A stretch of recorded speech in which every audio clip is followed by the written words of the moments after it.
I'm Craig Kenneth, a relationship coach and a psychotherapist. Every relationship is different, and every breakup is different. Work with me, and you'll get professional help on your situation. Just click on the link in the description below, or go to my website, AskCraig.net.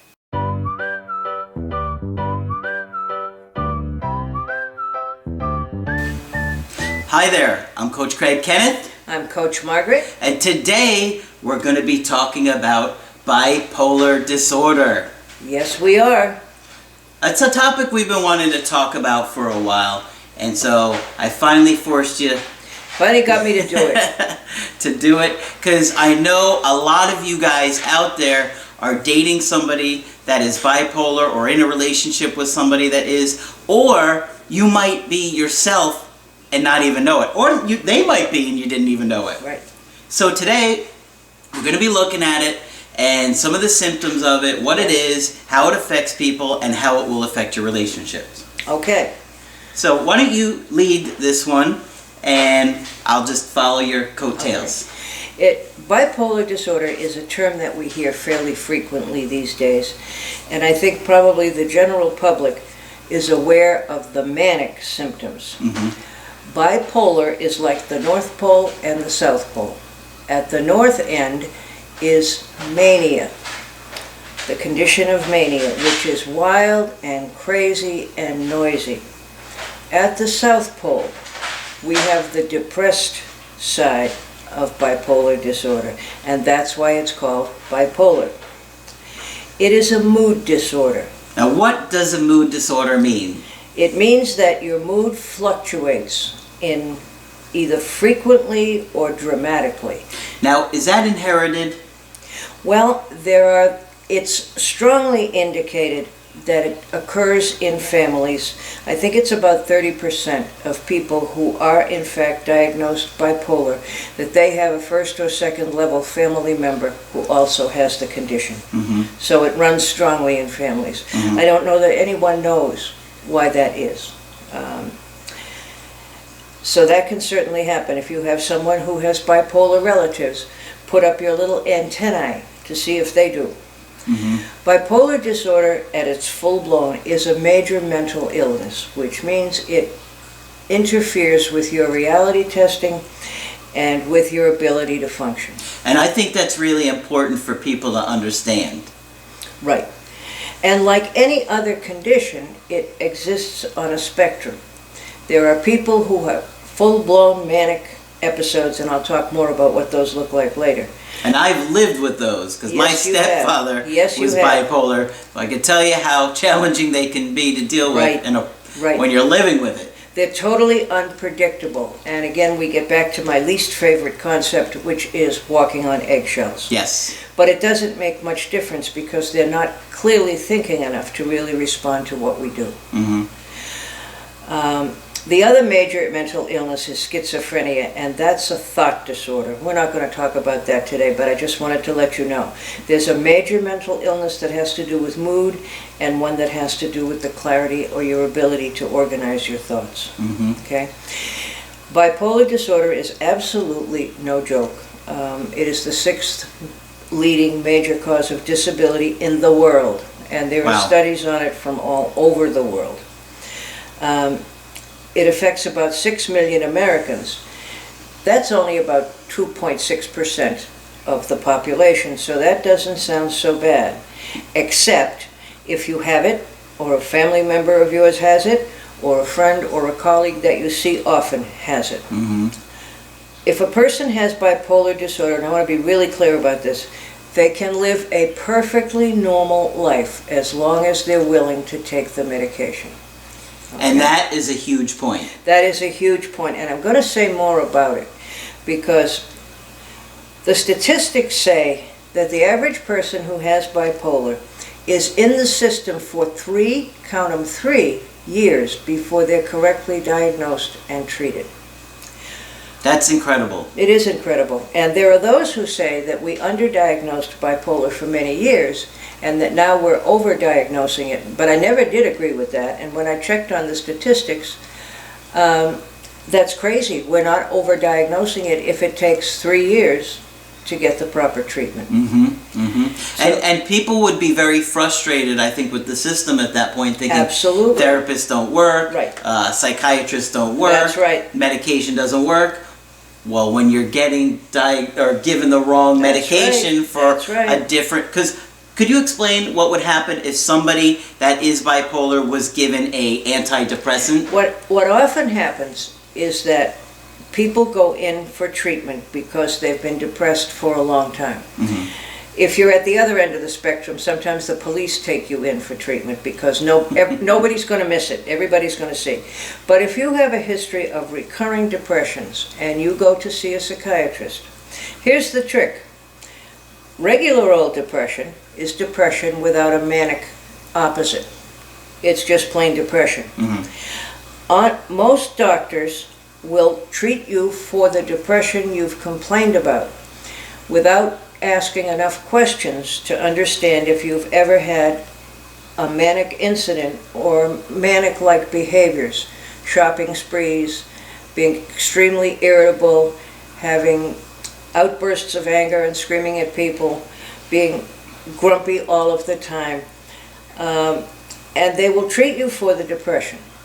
The other thing is, it's easier for us as professionals to want to think you have major depression, which is easier to deal with, than to think it's really that there's a manic component to it. But the criteria for major depression and bipolar depression are exactly the same. Now, I wanted to talk about something that you just said. Yeah. You mentioned that clinicians or psychiatrists don't want to diagnose bipolar. Why is that? Because it has rather a bleak outlook and rather a bad rap. However, as the medication has improved, and it is the only medication you can begin with, and I'll say more about that later, there that is. And so people don't want to think that people have bipolar depression. I'll give you a perfect example. When I was working in a children's home with adolescents, I had this particular kid who I thought was bipolar. She talked nonstop. She was grumpy nonstop. She got in trouble in the place for not following the rules at least 3 times a day. And she had what they call pressured speech. She would talk nonstop as if something inside her was making her do it. I took her to the psychiatrist who also worked for the agency and said, I think she's bipolar. And the psychiatrist asked me why, and I explained. And I said, please, please don't give her another antidepressant. Now you realize I'm a smart aleck social worker here. Don't give her another dose of depression medicine because it's upping her mood and making the mania worse. And that's what happens. If we get that wrong, if it's major depression, bipolar kind, we need a mood stabilizer. If it's depression regular kind, an antidepressant will work. Anyway, we went back. So what we were trying to say a minute ago, we're kind of coming around to it again if you lost track. If you are bipolar and you get an antidepressant, it brings your manic state from here to here, That's right. making you even worse. And what would happen in a manic state? What would you see somebody do in a manic state? I'm going to tell you an example. Oh, good. Let me give you an example of how people get diagnosed. We, the professionals, really don't want anyone to have bipolar disorder because it involves a great deal of suffering for them, their families, and associates. So we would prefer, when somebody comes in with a major depression, to think that it's a plain old major depression and not a bipolar depression, which could turn into mania any day. I brought an adolescent girl to the psychiatrist one day, and she had been acting absolutely crazy at the girls' home where I worked. I was afraid she was having a manic episode, and I was also afraid she was going to lose her placement because she was wild and crazy, cursing at people, yelling and screaming. That she'd have to leave the group home. That she'd have to leave the group home. She was very clearly out of control. She was irritable, she was grumpy, all signs of being bipolar. The psychiatrist finally saw what I was saying and agreed to try a mood stabilizer the next time I brought her in, but not this time because she was still hoping when she changed the antidepressant that it would work. Shortly after this appointment, the kid pulled a huge branch off of a tree, swung it around and hit several other kids, and of course lost the placement. Wow. And when I went back to the psychiatrist, she was open and very honest and said, I should have listened to you. You see her every day, which I very much appreciated. But you can see how easy it is. The criteria for a regular old depressive episode and a bipolar depressive episode are absolutely the same. So the only way you can possibly figure out which you have is to get a really careful history, which might give you a clue as to whether this person has had any manic episodes or anything like them. You know, have they ever been arrested, gotten in a lot of trouble, got thrown out of any place? Do they have spending sprees? Do they get mad for no reason at all? Are they irritable, etc., etc.? Wow, that's a lot to deal with. And it's still very difficult sometimes to tell. Wow. So let's talk about some of those symptoms that you just said. Okay. Probably the primary symptom that most people are aware of is periodic rages. And what is a periodic rage? What? What are you talking about? For no reason at all, it appears, somebody goes into a rage, or for a very minor provocation.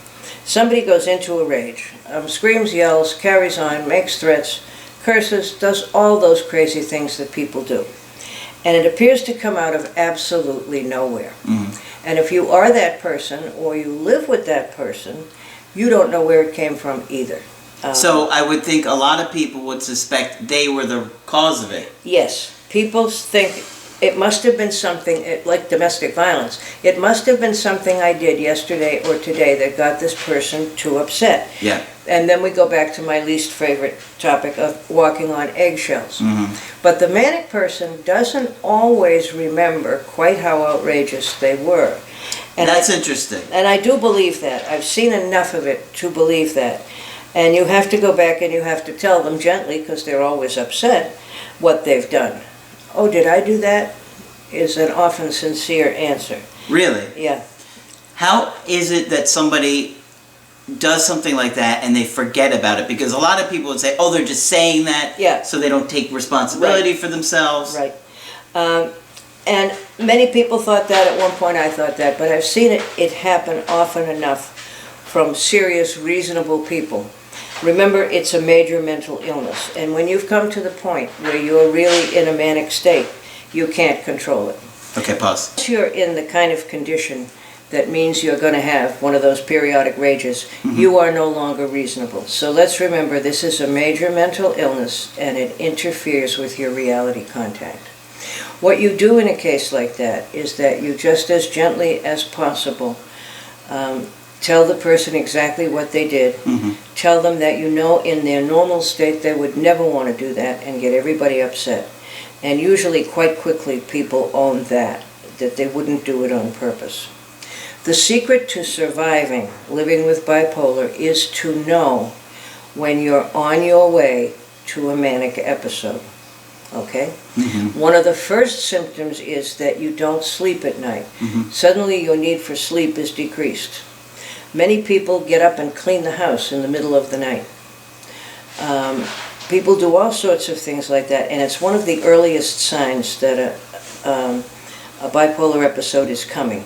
I would say that one of the newer signs that people will start to see, and probably not until just recently, is maybe any kind of crazy social media behavior. I'm sure that's true. Posting on Facebook or anything bizarre at 3 o'clock in the morning is a good indication. People have even been known to get into sexual positions and so forth and so on, and put it on the social media. Back in the old days, people just ran through the neighborhood naked. Very common symptom. The good old days. The good old days. People just ran around naked. Now everybody's got to see it on Facebook naked. That's right. And after the period of not sleeping at all comes an abnormally upbeat mood. everything's wonderful, everything's going to work out great. There's nothing I can't do. I'm not going to mess anything up. And for that reason, people often end up in the prison system. The prison system is filled with grown-ups and adolescents who are bipolar and can't stop acting out on their manic symptoms, which get you in trouble every time. Can you think of any people that you worked with in particular that you might be able to share some stories? I certainly can. I can think of one woman in particular. I was working in a mental health clinic, and this was a very pleasant woman normally. She was being seen for some difficulties in her life, and it was known that she was bipolar, and she was being medicated for it. But eventually what we figured out was the earliest sign for her was not sleeping, but she would also come in for her appointments with more makeup each session. So by the time we went through the rouge and the lipstick and the wild hair, we were very sure that she was about to have a manic episode. Interesting. And she ultimately agreed, and we had given her a major gift, was that she knew when she was getting manic. If you know when you're getting manic, you can call your doctor, you can ask for an extra appointment. There are things you can do to keep it from happening. But once she would pass the point of being able to do that and was in full-blown mania, she would get on the home shopping club and buy huge amounts of items that she didn't even need or want. One time she bought a set of towels that I think would have lasted an army for about a year. But it seems perfectly reasonable to them at the time. And when they're in this manic state, are you able to reason with them at all? You're really not. And it's easy to be fooled because they can look like they're speaking perfectly reasonable. I'll give you an example of that one. Again, when I worked at this children's home, I had an adolescent who got in trouble often, and we were at the point of debating whether or not she had bipolar disorder. And this one day, she got invited out of school right around lunchtime. And she described that everything was fine until, for some reason, the principal got upset with her and told her to go home. So at that point, she started wandering around the campus of the school, and the principal began chasing her on a golf cart. And she's describing this slow-speed chase as if it was perfectly congenial and reasonable. And I talked to her when she came back, and about 10 minutes later I said, wait a minute, none of that made any sense. Principals don't chase kids around on golf carts. No, she's manic again. And sure enough, she was. But there are many variations on the theme and varying degrees of severity. You know, for some people who have the disease in a terrible form, they periodically do crazy, outrageous things. I could tell you, like my stepdad, when he was in a manic state, he thought he could do anything. Yes. Grandiosity is another major symptom of being in a manic state. You're grandiose, you can do anything. That's right. And he would say whatever he wanted, he would do whatever he wanted, he would gamble, he wouldn't think he was going to lose. Gambling is very common. He would make huge bets on horses, convinced he was going to win, and of course he wouldn't, because he's in this fantasy world. Right. And then would probably come the depression. Yeah, of course, because then he's lost all his money and he's laying on the floor depressed, watching movies on The Godfather over and over again, or he thought he was the Godfather. I'm sure he did. I'm sure he did. But again, as I say, it's a major mental illness and you can lose total contact with reality. The other thing is, a bipolar manic episode is an exciting affair, and people are drawn to exciting activities that are likely to get them into trouble, like gambling, like wild and crazy sex. People make crazy business ventures. I knew a perfectly reasonable woman one time who was a housewife who came in complaining of depression and thought there might be something wrong when she bought the kids a boa constrictor for a pet. Now, she would never in a million years have done that. And that's what gave her the clue on her. But people are very drawn to the exciting. Okay? As you can see, There's nothing subtle about mania. Mania does not go unnoticed. Either somebody's yelling at you or they're doing something absolutely crazy. And even when they're yelling at you and they're not in a normal, reasonable state, sometimes they can make perfect sense, which makes you feel crazy. Okay? And the other thing I've seen is that they think they can fight everybody and win. Yes. Yes. And I've talked with clients like that. Absolutely. And think of the prison system. These people get in trouble not for being at the depressed end, but for being at the crazy manic end. And because they have the grandiosity, they never think they'll get caught. Okay? Mm-hmm. Yes, absolutely. They never think they'll get caught. Yep. They're invincible, and there that is. And you're crazy if you don't agree with them. Mm-hmm. They can't sleep. They speak extremely rapidly. I always worried about Robin Williams, who I thought was the best example of a manic episode where somebody speaks extremely rapidly. You couldn't even keep up with him. Yeah. He was very funny, but you couldn't keep up with him. Some of the funniest people on earth are bipolar. Okay? Because you can imagine being in the upstate. The person can be very, very funny. Which of course makes them likable. There's no filter. That's it exactly. There's no filter. Right. Look at Charlie Sheen. Yeah, look, Charlie Sheen, perfect example of mania. He had tiger blood, he said, and And at some point he believed it. Yep, and said he was invincible, that he could do anything. As you can see, this is a not so funny disease if you see it up close.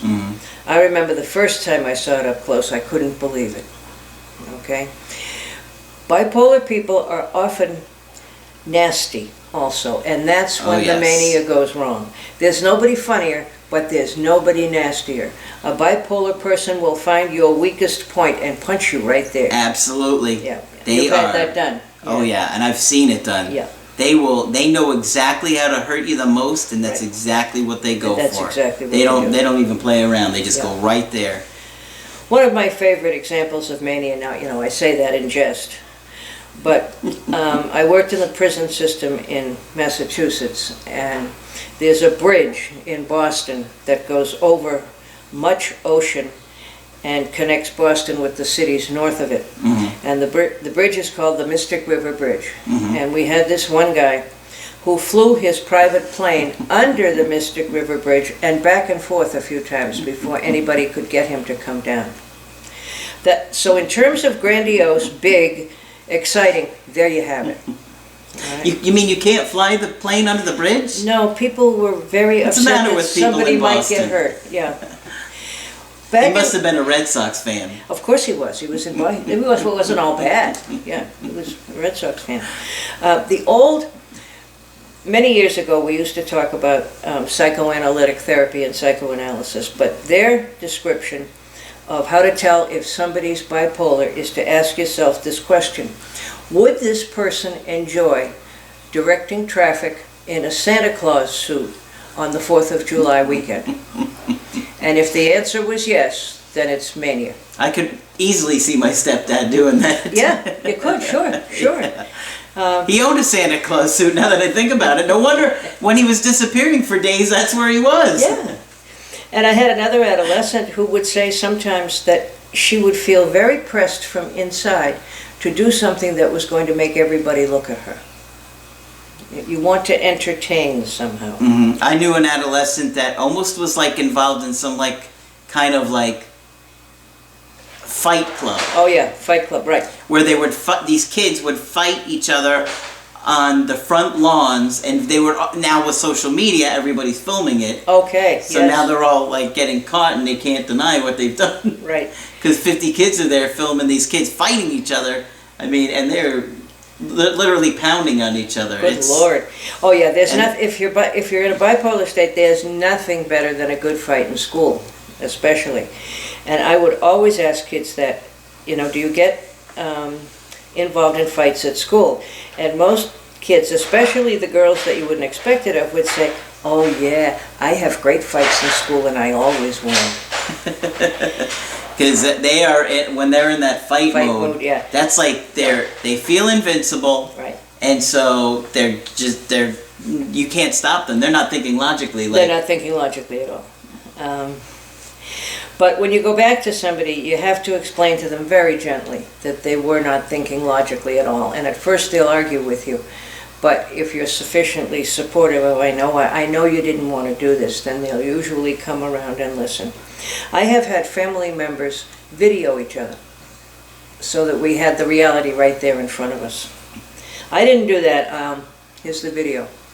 Yeah. What do they say when they're confronted with the reality? They get embarrassed. Sometimes they cry. And usually they say, you're right. I don't want to do that. And I didn't want to do that. Wow. Wow. So, yeah. I remember when I was first a therapist, which was a really long time ago, we did not have bipolar medication. It wasn't approved in the United States for use until 1970, which in the big scheme of things may sound like ancient history, but it isn't. Mm-hmm. And I would get people who had grown up with a bipolar parent, say a bipolar mother. Mother would get hospitalized for being manic and doing crazy things. We'd give her medicine that was really for schizophrenia, and of course it didn't help. So eventually, after months or a year, Mother would recover from the acute episode of the disease and she'd be discharged. Mm-hmm. She'd take the child back, and for as long as she lasted without an episode of either depression or mania, things would be fine, but then it would happen again. Mm-hmm. And I have had clients who were moved around 6 and 7 times as kids from one relative to another. It absolutely ruined people's lives. Wow. So, but you hear jokes made now and again. If somebody's, angry or causes a lot of trouble, say, oh, they're bipolar. And that's okay to say sort of as slang, but remember that the real thing is very difficult. Mm-hmm. Absolutely. The only treatment for bipolar disorder is medication. The first medication discovered was called lithium, which you may have heard of. It was discovered by accident in a hospital in Denmark, where they were using it for high blood pressure and gout, and to cure gout, if you know what that is. Mm-hmm. It's a salt, right? Yes. And at one point it occurred to them that some people who had been crazy for years suddenly were no longer crazy. And it was the lithium. Wow. But it took a long time to approve, and it was approved in other countries before it was approved for us. That seems to be the way things are going, Right, huh? yeah. But I'm very glad those days are gone, when children's lives were ruined by mother being hospitalized, or aunt and uncle, or whoever was the caretaker. It was terrible stuff. Now, bipolar disorder can be treated, as I said in the beginning. If a person is willing to take the medication, they can live a perfectly normal life. But here's the problem. Nothing, I'm told by my clients who've been manic, nothing on earth feels as good as being in a manic state. And I've heard it from numerous clients that I ask. I said, well, what was it like being manic? It was the most wonderful thing. I don't even have words for it. Mm-hmm. So, sounds like a date with me. It certainly does, Greg. I mean, they always come back for more. Yeah. Nothing is better. Nothing's better. I think he has grandiosity. What do you think? Anyway. I didn't take my medication. Yeah, sure. Yeah, we know your kind. Anyway, and he's hitting on the right note here. Why would you want to take medication that's going to bring you back to a normal mood? Okay? One misses the signal that they're going into a manic state. What happens is they can't act on it because they missed it. So they get more and more manic and grandiose and say, I don't need this silly medication. Mm-hmm. Not only do I not need it in my grandiosity, it's going to take this most magnificent feeling away from me. So I'm not taking my meds. Yep. And it happens so commonly that these people are readmitted very upset because they were grandiose and didn't think this would ever happen again. So it's a struggle to really accept that you have bipolar disorder and keep with the medication. Yeah. There isn't one single medication that works for everybody. Lithium is still used for some people, but an overdose can be lethal, so people are very careful of that. That's scary. Yeah. And there are numerous other medications that have been developed now, several in the last few years, the most recent one being called L.C.S.W, which I think you see advertised on TV periodically. That's how we're all getting our drug education these days. Ask your doctor if L.C.S.W is right for you. I have people come to me and say, I want to be treated for bipolar disorder, but I don't want to take medication, and I won't take them because it's a false message. There is no treatment for it, and we thank God for lithium and all of its cousins each day. Mm-hmm. And one of the reasons, if you're at all old, you remember the days when we had huge mental hospitals in every community. Yeah. We don't have them anymore, thank God, because the medication has gotten so good, okay? And when I think of the many, many bipolar clients that I've had, and I think of the ones who've done well, they're the ones who will acknowledge when they're starting to get manic and probably seek a little extra medication. Yeah. And they're people who've been in counseling at the same time. Because it's like AA or NA, you need to be reminded every now and again that your condition is real. And the support you get in therapy helps to do that, okay? But is it treatable? Yes. Bipolar depression is a very, very difficult thing as well. It's what I call you can't get out of bed depression. In other words, you're so depressed that you just can't do anything. And of course the amount of lost productivity and income and all of that is terribly difficult. Mm-hmm. And again, we have to be so careful, and I think it's the biggest mistake we make as a mental health field, is to get that diagnosis right the first time. And that is going to take, I think, a while, because it seems like, you know, what you mentioned earlier, the psychiatrists don't want to give that diagnosis. Right. And so... And they've also been kind of beaten up for over-diagnosing bipolar. Why, I have no idea. But it can be 3 years on the average before a person gets the right diagnosis and treatment for it. Mm-hmm. And think of the amount of trouble you can get into in between if you're manic or if you're depressed. I mean, and you can get in trouble in 3 minutes. Yes, in 3 minutes. And I've had people say, you don't know anybody who can get in trouble as fast as I can. Well, I may or may not. 3 minutes is about the best I've heard, yeah.